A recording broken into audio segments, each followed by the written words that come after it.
Hi everyone, Tally and Farrell here from Board of It, and welcome to our Best Board Games for Two Players that aren't specifically designed for two players video, part 6. If you're new to this series, essentially we realised a while back that it's very easy to find a good list of games specifically for two players without being, you could say, a subgenre of board gaming. However, it's much harder to know if a game not specifically for two players is actually any good at two players. You have player ranges from, kind of 1 to 8 in some games. And, you as a consumer want to know, is it going to be any good at two players? Is it going to have any kind of candle to how it is at a full 5, full 6? And also, are you going to have to play a variant, something like that? And these games can be disappointing. So what this is we've gone through some of the games we've been playing, I think in this one over the last 6 months, that can have up to, kind of a lot of different players, but which we've really enjoyed at 2 players and are worth your time if you're mainly going to play them at 2 players like we would. If you have seen this series before, then thank you for returning. And if you're new or a returner, please consider subscribing if you find any of this helpful, informative, or enjoyable. And we'll get to the first game.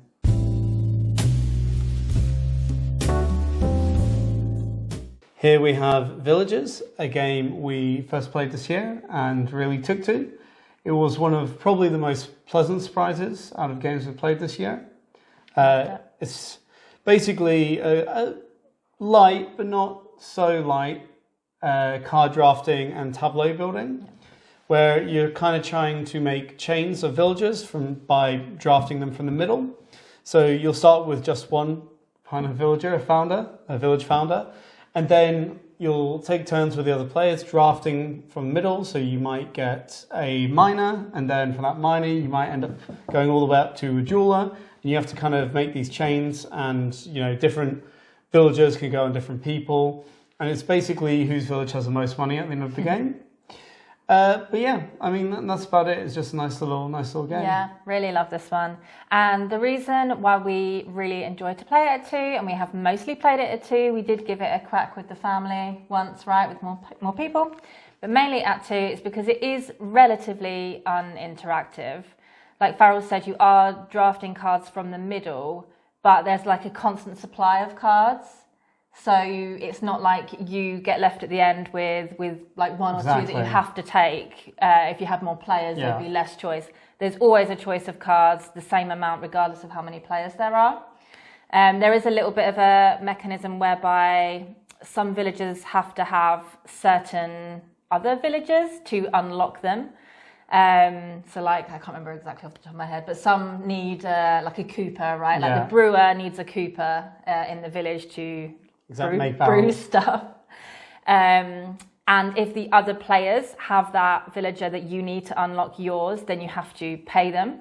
But if nobody has that villager, then you just pay the bank. So it's maybe a little bit more interesting to have more people because there's more variety of villagers maybe, and you have to pay more people, and you might be getting income from more people, but it's really not a game changer in that it's going to be wildly more interesting to have that. Particularly because really your goal is to get someone you need yourselves, because then you kind of get money from the bank, so you earn money by paying your own person. So really you're always trying to get the person you want for your chains. It's quite rare, really, that you pay someone else. So, don't you think? It's like at least at a 2-player game. A couple of times per game, maybe. So it's really not the be-all and end-all. Yeah, I think one thing as well is that it might be in a higher player count game, you get more kind of moving of the market. So maybe you'll see more variety in cards, but then you could also argue you'll have less chance of grabbing them. But then in the 2-player game, there is a kind of change in the rules where you do remove a lot of cards from the shared kind of marketplace. Every round. So you do get a lot of turnover there as well. Yeah. So to be honest, as we said, it's a really lovely, lighter, little, kind of cute, charming game. It's really good. Satisfying. But they're just, if you're playing at 2 or 5, there's just not a lot of difference. It's scaled well. The same kind of mechanisms are going to be in play. So this is something we fully recommend if you enjoy playing at 2 players. So, shall we move on to the next game? Yes.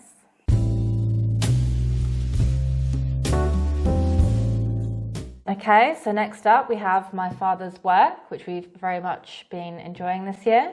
And this is a resource conversion worker placement game with a kind of Frankenstein-esque theme where you are trying to complete your father's master work, which is usually some weird and wacky discovery or invention. Or something. Yeah, over several generations, which are rounds. And you'll be kind of gathering up resources to do experiments or build weird things and basically pass the knowledge down through the generations, which are the rounds, so that you can eventually complete enough experiments and have enough knowledge to complete your father's masterwork. A bit of a kind of, creepy theme, set in a creepy village, but very humorous at the same time. That's what I was going to say. Very funny kind of text, flavor text and everything like that. So yeah, very much enjoying, but why do we like it at 2 players? Well, so yeah, I should say this is 2 to 4. And one of the things that you could say about worker placement is usually they are quite good at different player counts because they scale the amount of spaces. But in this case, actually, there's kind of no blockade of spaces. It's just that if you're the second person or third or fourth or whatever person to go to a space, so if someone was already there, either way of putting it, you pay $1 and that's it. And it doesn't matter how many people are there, you just pay $1. So in terms of how many players there are, it's not like it gets tighter or meaner with more. I guess maybe you might spend a little more money, but there's usually a lot of different spaces sometimes, especially as the game progresses, because new spaces will appear, some spaces will go away. There's probably more maneuverability about how to get what you want. So it's quite a good game at all player counts. And one thing that's quite nice is you play through scenarios. So there's kind of different things that are going to happen. So there's one that's kind of set, during a time of war. There's one that's set during a plague. And the story will change, and usually you and the other players are competing for things. But obviously, if you play at 2 players, it's quite nice, tight, tense, because there's only one of you is going to come out ahead. Yeah. So that creates a lot of tension. And also, you can put that into the app, because there's also requires an app. And it kind of accommodates for 2 players as well, which is quite nice. Yeah, I think with the worker placement as well, you might have to pay $1, but typically, like you said, there are quite a lot of different spaces, and because you might be going for different types of experiments, so there's like chemistry, biology, occult, engineering. Yeah, for sure. So there's kind of enough spaces, and everyone could be going for slightly different types of experiments, so slightly different spaces, as opposed to maybe a lot of other worker placement games where there's like a couple of spaces that everyone wants to get right. That's less so in this, I would say. Yeah, I guess you could say the tightness in this game is from the resource conversion rather than the worker placement. The worker placement is just a means to an end. So it's something that we've really enjoyed playing at 2 players. And I think one good aspect you could say about playing at 2 is it's quite a long game. It's usually around like 3 hours. Yeah. And having only 2 players obviously brings that back a bit. Speeds it up. So that's another aspect. But if you want something humorous with great theme and incredible components, actually, some of the best we've played with this year, if not the best. Definitely. Then we recommend My Father's Work. Yeah, and we have a review of this if you want to find out more about it. Exactly.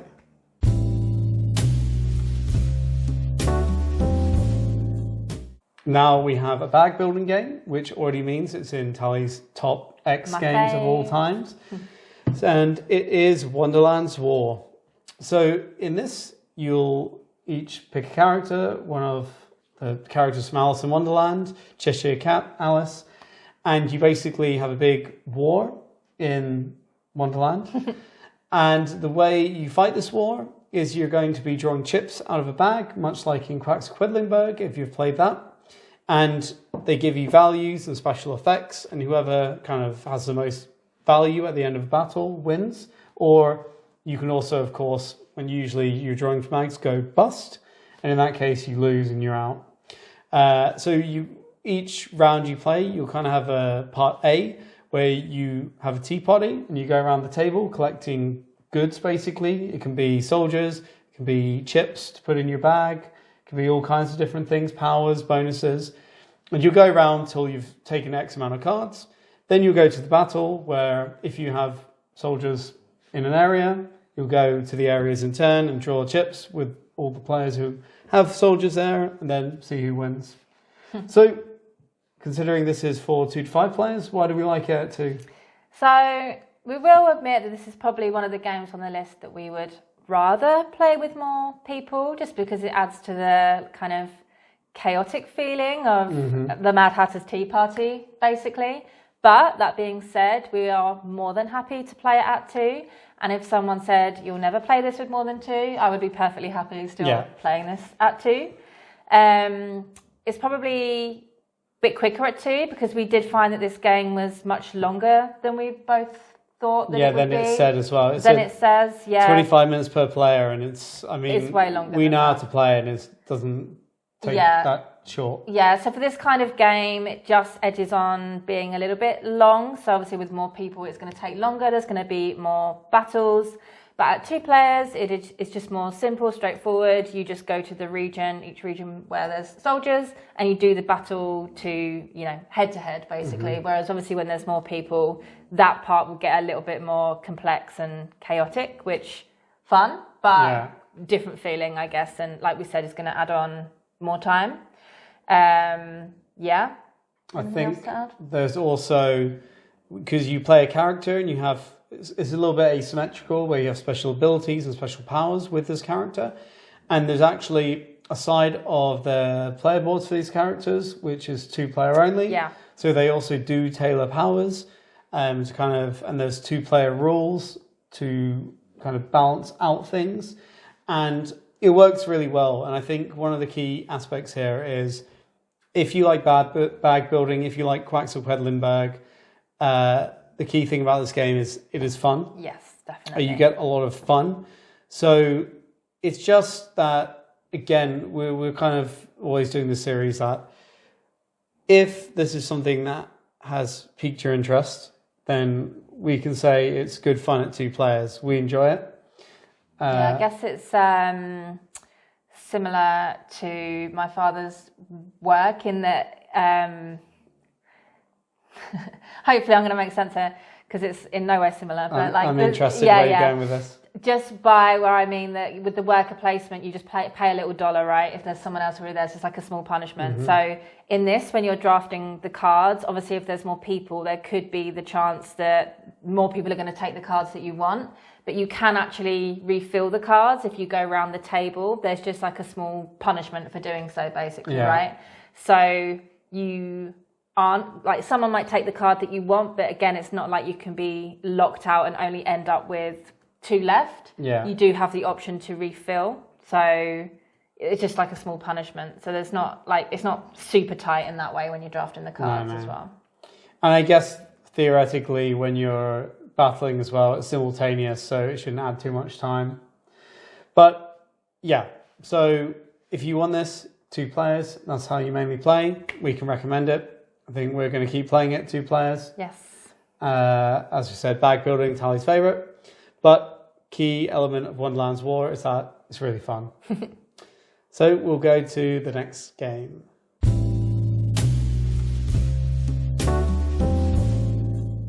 Okay, and now we have Brass Lancashire, which is an economic game where you'll be building different industries, so cotton mills, shipbuilding, via playing cards, basically. So on your turn, you will place a card down and you can do an action, basically.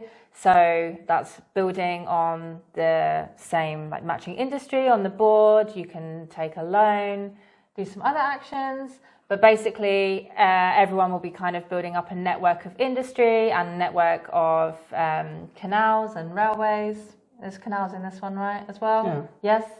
couldn't remember if I was thinking of Brass Birmingham or not. Always canals. Yes, and you can kind of use other people's networks, so pretty interactive Euro, and you'll be flipping over your industries when you're selling your different wares, and there's kind of sometimes a limited amount that you can sell to the market, so very much dependent on what other players do. So very tight, pretty mean, and this is meaner than the companion game, let's say, Brass Birmingham, in our opinion. Yeah, so this is for 2 to 4 players. It's pretty interactive, so you might think it will suffer when you go down to 2, but it's not the case. First thing they do is they reduce the cards in the game. So the cards will match, for the most part, locations. So if you're only playing at 2, you'll take certain location cards out of the game, which then means that areas of the board aren't in play, and it forces the 2 players into competition in a small space. So it gives you the same feeling whether you're playing with 2, 3 or 4, although arguably it is just that bit meaner at 4 because this is quite a cutthroat game. Yes. But you still get that same crunch if you're playing at 2. The second thing that's great about Brass Lancashire when it comes to 2 players is this is basically a high-end reprint of the original Brass.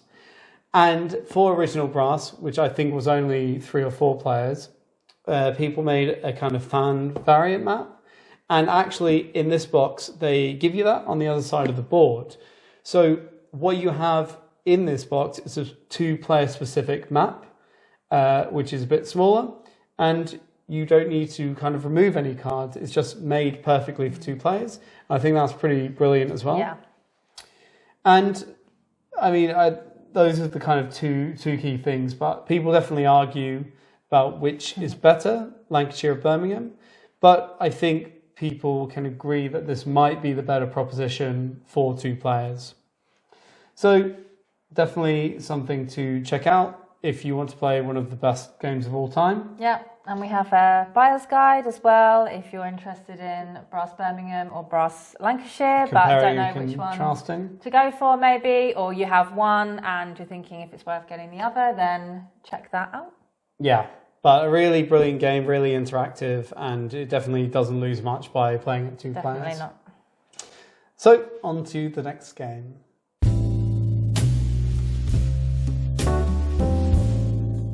Now we come to Ankh, Gods of Egypt. This is for 2 to 5 players. And in this game, you will play, I guess, followers of an ancient Egyptian god, having a big kind of slugfest over ancient Egypt for worship rites. And it's kind of a dudes on a map game, but incredibly chess-like and not very slugfest at all. It's really tactical and has a really interesting action selection system where there's only 4 actions. It's actually quite easy to teach. But what's brilliant about it, easy to teach, only 4 actions that are quite simple, but they kind of expand into this intricate puzzle of kind of moves and counter moves. And essentially you can move people around the map, you can summon more people to the map, you can gain some followers, and you can spend some followers to get some powers. And what's cool is there's a push-pull between taking actions, but once you get to the end of an action track, so if somebody takes it, or if all players take it enough times, you'll trigger an event, and the event usually will only happen for the player who triggered it. So really you want to do 2 actions to get the most out of your turn, because if you trigger an event with your first action, you don't get that second action. But the events are so good that you also want them because they can be a big way to score points. So it's really interesting. But why in this 2 to 5 player dudes on a map game is it good at 2? So obviously, classically, dudes on a map usually needs more than 2 to kind of create the chaos and fighting over the different regions. But like you said, this is a lot more chess-like, tactical, strategic. Yeah. And I would say almost a little bit of like an optimization puzzle in a way as well, because of the action selection system. And the fact that if you push it to the end of the track, then you're going to be the one to trigger that event. But you have to work downwards as well, right? So if you do the one that's at the bottom, you then can't go back and do the top. So it's actually very, optimization, figuring out what actions you want to do and when to make the most out of your situation. And actually, I would say a lot of this, you don't always have to win battles. So it's not that kind of classic dudes on a map. Actually, you can pull some counter moves and be pretty tricksy with the battle cards that you play. So I think as well, like you don't actually have that many troops that you can send out. So again, it's all about the puzzle of where you put them, because you might only have like 1 or 2 in a region. Yeah, exactly. So it's not full force, like going all in to try and take control. It's very much trying to optimize what you have, work with the cards that you have for battle, playing them in a certain order so that you get the most out of them, rather than it being kind of all out about control. So that's for us why we really like playing it at 2 players, because it is just more this chess-like feeling. Yeah, you kind of go from unpredictability to a very tactical, like head-to-head, really in each other's mental space kind of battle. Yeah. And it's actually one of the 2 recommended play accounts for this on BGG, 2 players, and I can't remember, I think the other might be 4. But it's something that we've really enjoyed it too, and we're, I think, both very surprised by how much we liked it. Yes, I was definitely surprised. A huge amount of replayability as well, because there's different ways to set up the map, which creates different scenarios and push-pull points and conflict areas. So if you do like dudes on the map, I've always been a bit worried about needing the full play account, this is certainly one you want to look at to get. And if you just like really tactically, head-to-head games, then this is also something you might want to consider. Yeah. But that was Ankh, Gods of Egypt.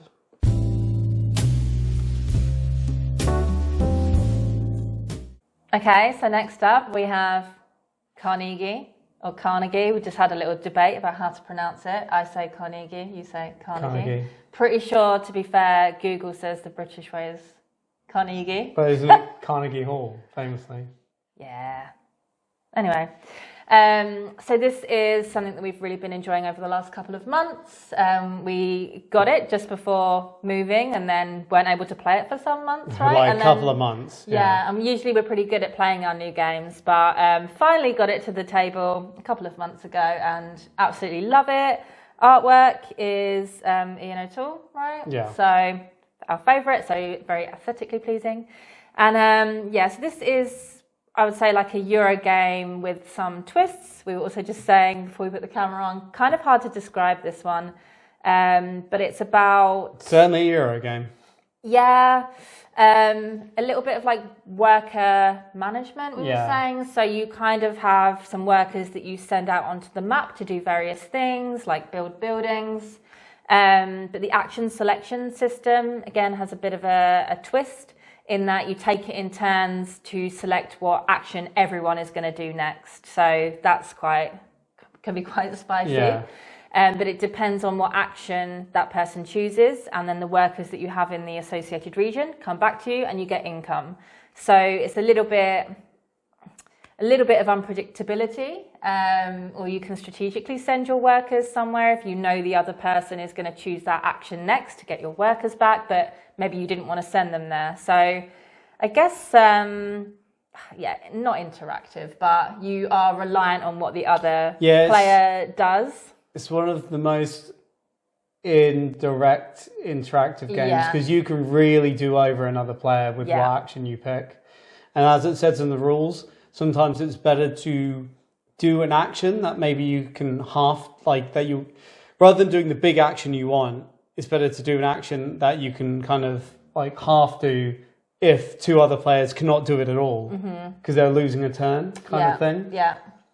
So yes, interesting one. But why do we like it at 2 players? So I think one of the first things is being a Euro, usually they scale pretty well. But here, what I think I would like, or I like more about 2 players, is because you take turns picking these actions. When you get up to 4 players, it means that, and there's always the same number of actions in the game, 20. So when you have more players, you get less choice in what's happening. And I guess you could say it becomes meaner and less, predictable is the wrong word, but certainly less tactical, because if it's just me and Tally, I can go, right, so she's maybe going to do this or that, and then I know I can do that the turn after. Whereas when you get 4 players in, suddenly you've got to guess like 4 turns ahead, and anyone can do anything. And then you get less picks throughout the entire game as well. Yeah, imagine it's like doesn't give you as much breathing room to explore everything that the game does. So, I mean, this is kind of tight at 2 players. You are often struggling for income. So I imagine that only gets worse, and maybe to the point of where you could be quite frustrating at higher player counts, potentially. I think also what's quite nice about 2 players is you don't have to have a AI opponent or anything, but you kind of set up at the start and take out of contention some kind of endgame scoring stuff, and also some spots on cities where you want to put your markers because you score for like where your markers are. And you kind of randomize this each game, and it means that sometimes because of where this fake player has their scoring markers, it completely shifts what you 2 are going to go for. Because now if they have 10 markers in the west of America, there's no point going for the west scoring, there's no point messing about. You're going to go over to the east and have a big battle over there. So I think there's a lot of nice things that people might actually enjoy it more at 2 players. But I think also people might enjoy it more at 4 players because they might like that crunch, that uncertainty, the kind of working your way out of a scramble. It just depends what you like, but it's been really brilliant at 2 players for us. Definitely. Anything you want to add? No. You should just say that, it's incredible production, really interesting action selection mechanism. Probably my favourite one since we played Ark Nova. Yeah. So I would just give this a big recommend if you can get your hands on it. Did we say it's for 1 to 4 players already? Kind of, yeah. I think set up to 4. Yeah.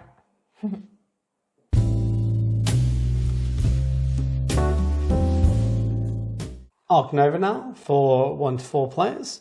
And I'm sure you've heard of Ark Nova at this point, one of the hottest games of the last year.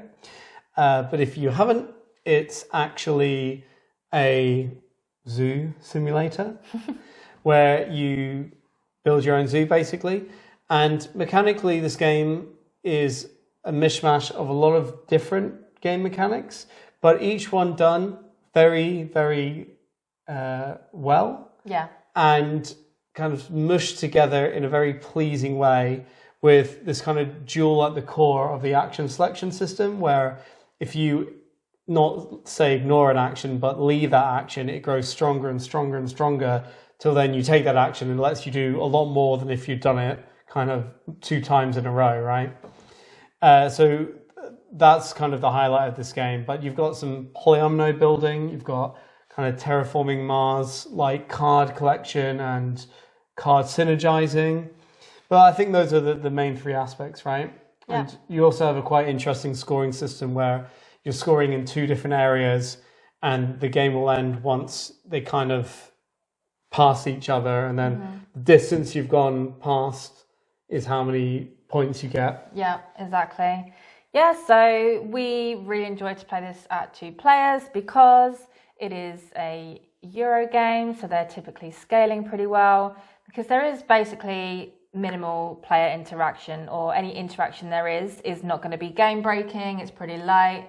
So there is like some cards in the middle that you are kind of face up that you could take. So maybe someone takes the one that you had your eye on, but I mean, there's like 1,000 cards in here. So it's not going to be the end of the world. There are some cards which also like damage the other player or give them some kind of negative condition. but I think they are few and far between, right? Yeah, they're not so much that... You can also play without them, because a lot of people don't like them, and I think we said that in our review. We also have a review that they're a bit token. It's like forced interaction, and they don't... And it's like so random if you get one or not. And if you do play it, you usually are never going to play it to annoy someone. No, it's because you wanted to put that animal into your zoo because you had to set collect or whatever, right? It's not a direct aggressive move to do it. Usually. Maybe some other people play that way, but... Yeah, true. We have not been playing that way. And it is one of those games that is very, very enjoyable, but is just edging on getting to a little bit too long. And we have heard kind of other reviewers or people in the community say this is like become one of their absolute favourite games, but they would still never want to play it with more than two because of that reason. It's just adding on more time whilst not really adding any value to the game. So this is definitely one that we recommend for two players. Yeah. We very much enjoy it. We haven't played it in a few months now. I'm feeling to get it out again, actually. It'll be quite nice. But... I mean, we don't need to recommend Ark Nova. I think everyone else has done that for us. And in fact, I'd actually say we're pretty tepid on it compared to most people. Not that we don't like it. I think, as I said when I was describing the mechanisms, it does everything perfectly.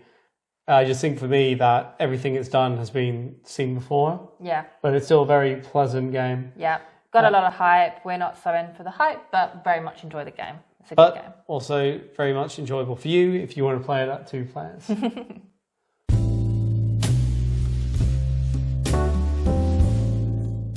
Last but not least, we have Circadians Chaos Order, a game I think is still pretty underrated and deserves a lot more attention. This is from Sam McDonald, who you might know from Architects of the West Kingdom fame, or West Kingdom series fame, and a lot of kind of Garphill games actually. And Zachary Smith, and I believe this is his first game. But it's a big asymmetric war game, but with Euro elements. So you want to think of a kind of mix of Scythe, Root, and Gaia Project. I think it kind of meshes like different elements of those pretty well together. Yeah, there's tracks. Tracks, yeah, you have kind of the research tracks from Gaia Project, you have the asymmetric factions from Root, with asymmetric win conditions, and you have a lot of the kind of Euro upgradey elements that you get from Scythe. Yeah. But a little bit hard to explain, but basically, because there's a lot going on, it's quite a complex game. But each faction has, as I said, their own kind of unique win condition and unique victory track. Some will win by doing a specific thing in a battle, like, I don't know, killing another person's leader. Some will get points every time they, I don't know, lose a troop or something. Whereas other people might get a victory point every time they research something on the research track. Or you can win if you control all remaining relics on the board. And there's 6 relics at the beginning, and each round one goes to whoever controls it. And so obviously in the kind of later stages of the game, there might only be 2, 1, and it becomes a lot easier to control one. Yeah. So we won't go too into detail because the buzzwords should get you excited enough. We have a review if you want to know really in depth. Yeah. But considering it's a big, war game, asymmetric, 2 to 5 players, why do we like it at 2? Yeah, so it just scales super well. And it's better that 2 players than it kind of has a right to be. Yeah. Because this type of game, you would think you would need more players to kind of create the chaos and the fun. But I think because, like you said, it has these kind of like Euro elements, it still shines through at 2 players. Yeah. And I think that the asymmetric win conditions, which are really different across the different factions. So one player can win with 6 or 8 points or something quite low, and one is 20. Because it's so different, it kind of each player has like their own thing to work on. It doesn't really matter if there's more, like 3 or 4, because you are trying to work on your own puzzle in a way. Yeah. You obviously have to make sure that your opponents aren't going to win on the other win condition, which is controlling the relics. So you do have to kind of still bear in mind territory control and have battles for certain spaces. But I think that's why it scales well to 2 players, because there are these different ways of winning, and it's not just all about territory control. I think it can be quite tactical as well. Like, it doesn't always matter if you win a battle, because you can, I don't know, you might want to retreat somewhere else, or it's just not all about that. Like, you have different cards that you can play, which give you different advantages. So definitely a lot more tactical than your kind of typical like war game that you might think it would be, which makes it very much enjoyable to players. We did play this with higher player counts, and it can go on quite a long time. So I think for us, 2 players is probably mostly preferable, because then you can just sort of breeze through it, the puzzle element. Yeah, I think... and it's just more chaotic with more people, because there'll be more battles. But still, like for me, like the more fun parts are the optimization parts anyway. Oh yeah, touching on that, I think I'd kind of only want to play 2 or 3, maybe 4 if everyone knew the game. But the more players you have, because if there's 4 factions on one space, you kind of battle in pairs. Yeah. So it becomes very long and a little bit tedious. And one thing we said in our review was that I think the battle system and the way it works is really well designed. However, for a game with this many battles, it's too intricate, and it means the game drags. So if you're playing with 5, it could become a half-a-day game with like all the fighting that's going on. And you could just be sat there if you're not involved in the battle, like for like, you know, half an hour or more, right? Yeah. But one thing I just want to add on is that I think it's when you take all those games I said that it kind of has influence from. Scythe, our favourite game, don't want to play it at 2 players particularly, because you just lose a lot of what makes it special, I think, without that 3rd player or more. Then you have Root, which is okay at 2 players, but you can only play very limited factions, and everyone would prefer to play at 3 or 4. And then you have Guide Project, which we haven't given so much time to, but we've played it at 2 and 3. And it just didn't really grab us, particularly at 2, right? We felt there was something missing. Whereas here, it has so many elements of all of those, but has this really robust experience at 2. Yeah. So I think if this is something that's new to you, which it likely is, check out our review. I think this is a really, really brilliant game. It won't be for everyone, and we go over that in our review. It's complex, it's a bit fiddly, there's a lot going on. But it's certainly not the worst game in those respects, and it's very ambitious. Yeah. So that was our last game, Chaos Order, for 2 to 5 players. So that was our latest instalment in our series, Best Board Games for 2 Players that aren't specifically designed for 2 players. We really hope you enjoyed this video and found it helpful. If you did, we'd really appreciate it if you could give us a thumbs up and subscribe to our channel if you're not already. Please feel free to ask us any questions about the games that we mentioned down in the comments. We're always happy to have a little chat with you all down there. And please let us know your recommendations. Bearing in mind that we have another 5 videos in this series, so go ahead and check those out as well. We'll link them in the description box. So we have quite a few recommendations for you all now. Yeah, and they're all absolutely great. And in fact, we even ranked our favourites, ranked them all from our previous 5 videos. Yes. So that's something you can check out. Yes, that's true. Obviously, we do give a lot of recommendations for these games over the course of 6 videos. We're not saying by any means that, you know, you have to have all of these games in your collection. Just it's more giving you options. Giving you options, and, you know, if you were interested in a game and you were wondering if it would still be good at 2 players, then we're here to try to help you with that decision. So, yes. I think also we'll give a shout out, because we usually don't include cooperative games in this series, just because cooperatives are kind of, I mean, they're going to play well at 2 players. It's a cooperative game. It's designed to, you know, they scale well. It's not, it would be very surprising to me if it didn't play well at 2 players. Yeah. But we have been enjoying very much ISS Vanguard, which we have a review of. That has been a real highlight this year. We played a bit of Vagrant Song, which we need to get back to and give more time, but it was enjoyable. And then there was one other one that now I cannot remember. A co-op. Yeah. Oh, Return to the Dark Tower. Very much recommend. Oh. Check out our review. Yes. That's my favourite card of all time that we've been playing. Wow. But I guess it is expensive. Anyway, thank you so much for watching. Thanks for watching. And see you next time. See you next time. Bye.